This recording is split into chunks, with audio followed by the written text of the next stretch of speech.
Citizen, kita ketemu lagi di acara Solusi SDM dan saya kali ini masih bersama narasumber kita. Pagi ini saya bersama Mas Ardian Bagus Wijaya Anwar, Sarjana Psikologi. Beliau adalah HR NGA Manager dari Tedmont Group. Pagi Mas. Pagi Bu. Alhamdulillah sehat ya. Sehat, alhamdulillah. Meskipun puasa. Mas, kita ini ngomongin tentang performance management system atau sistem manajemen kinerja. Nah, ini kita tahu bahwa untuk pencapaian keberhasilan sebuah target organisasi itu kita bisa membreakdownnya ke dalam target-target yang harus dicapai oleh masing-masing individu. Kemudian kita integrasikan semuanya itu ke dalam sistem manajemen kinerja. Nah, bisakah diceritakan menurut Mas Ardian apa peran sistem manajemen kinerja dalam mencapai tujuan dan sasaran bisnis perusahaan? Oke, jadi perannya sangat vital ya, karena seperti yang di awal terkait visi perusahaan diturunkan menjadi misi dan sasaran tujuan perusahaan, diturunkan lagi ke head department, diturunkan lagi ke supervisor, staff, ya bisa dengan KPI dan sebagainya. Nah, bagaimana mungkin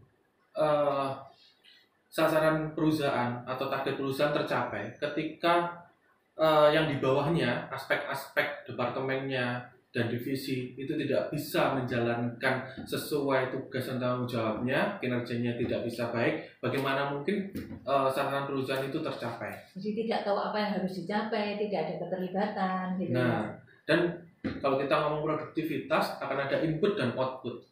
Ya kan? Ada input dan output, bagaimana mungkin kita mau minta banyak hasilnya output. Kalau kita ngomong produktivitas kan kita ada namanya laba, ada namanya pajak, ada namanya tenaga biaya kerja, modal awal HPP dan sebagainya.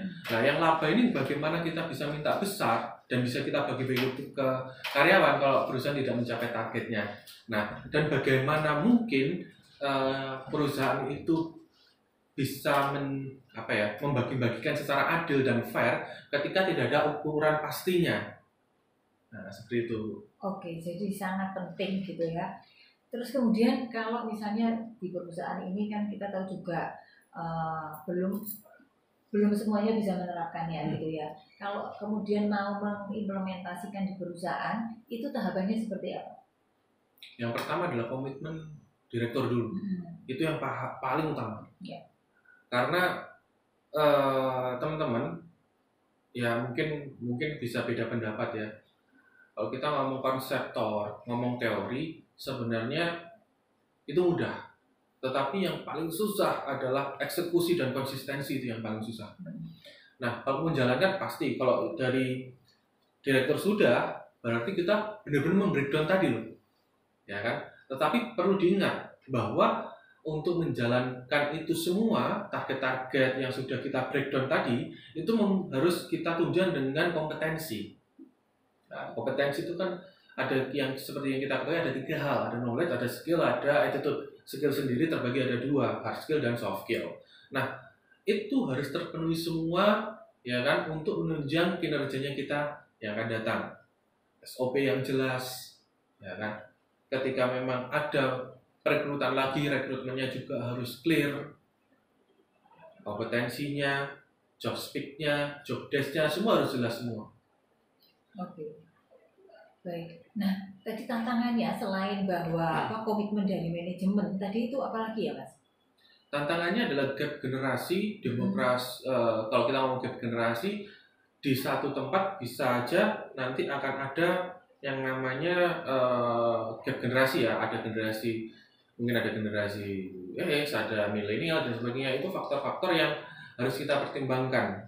Ya kan? Apalagi yang faktor-faktor yang sudah senior, apalagi HRD-nya junior, wah ini arek di sore apa sih? Nah, seperti itu. Nah, akan banyak hal yang sebelumnya nggak usah pakai sistem kayak gini, nggak usah pakai proses kayak gini, kita jalan juga toh. Oh iya, memang jalan.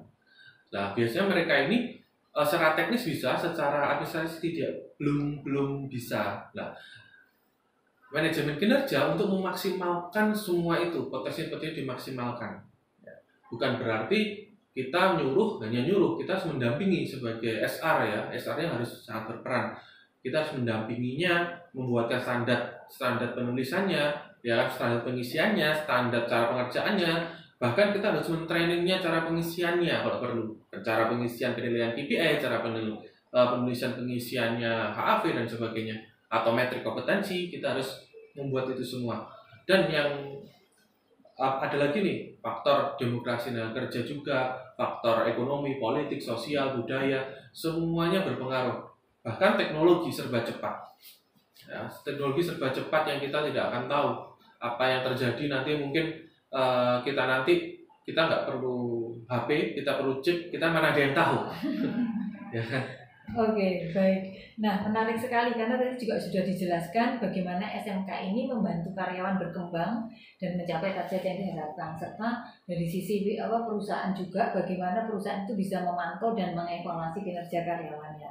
Nah, sekarang ini tadi ketika itu sudah jalan, bagaimana kita memastikan bahwa sistem manajemen kinerja itu tetap relevan dengan perubahan yang ada pada saat sekarang.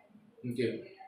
Jadi semuanya yang pasti adalah penempatan orang-orang di bidangnya masing-masing. Ya, di bidangnya masing-masing harus tepat. Itu yang pertama.